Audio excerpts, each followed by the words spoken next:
एक बात मैं नहीं समझ पाया कि समाजवादी पार्टी की सरकार 12 से 17 तक थी और रसोइयों को मानदेय जो मिलता था वह मुश्किल से 500 रुपये से कम मिलता था। ये 3,72,000 जो रसोइयां हैं, 8 घंटे एक तो उनकी सेवा नहीं होती है। आप लोगों ने दूसरा उनके साथ अन्याय यह किया कि जिनके बच्चे नहीं पढ़ेंगे उनको सेवा से हटा दिया जाएगा। तीसरा, मनमर्जी से चयन होता था, कोई मेरिट उसकी नहीं होती थी। यह हमारी सरकार ने सुनिश्चित किया और 2022 में उनके मानदेय को हम लोगों ने न्यूनतम 2,000 रुपये तक किया है। ये हमारी सरकार ने किया है। आपके समय में, समाजवादी पार्टी की सरकार के समय में, ये पैसा उनको 500 रुपये से भी कम मिलता था और उसमें भी चयन में भेदभाव होता था, चाहे वह आंगनबाड़ी का हो या रसोइया का। ये सभी बेहतरीन सेवा कर रही हैं और मैं सचमुच इनका सभी का अभिनंदन करूंगा, क्योंकि फील्ड लेवल में इन्होंने कोरोना कालखंड में बहुत बेहतरीन कार्य करके अपनी सेवाओं के माध्यम से शासन की योजनाओं को प्रत्येक परिवार तक पहुंचाने के लिए बहुत अभिनंदनीय कार्य किया।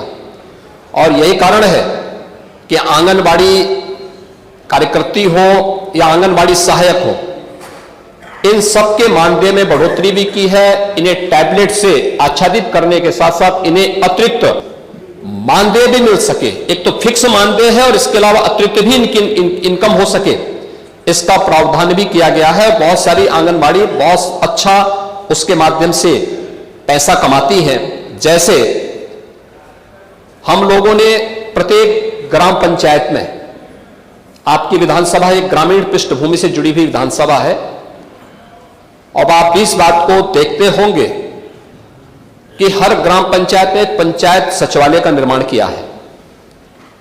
पंचायत सचिवालय का निर्माण के पीछे का उद्देश्य यह है कि ग्रामीण क्षेत्र में हम गांव को ही स्वावलंबी बना करके राष्ट्रपिता महात्मा गांधी के ग्राम स्वराज की परिकल्पना को साकार कर सकें। वहां पे कंप्यूटर ऑपरेटर के रूप में पंचायत सहायक रखा गया है, वीसी सखी रखी गई है, बैंकिंग कॉरेस्पॉन्डेंट सखी, वह गांव के अंदर वित्तीय लेन देन का काम करती है।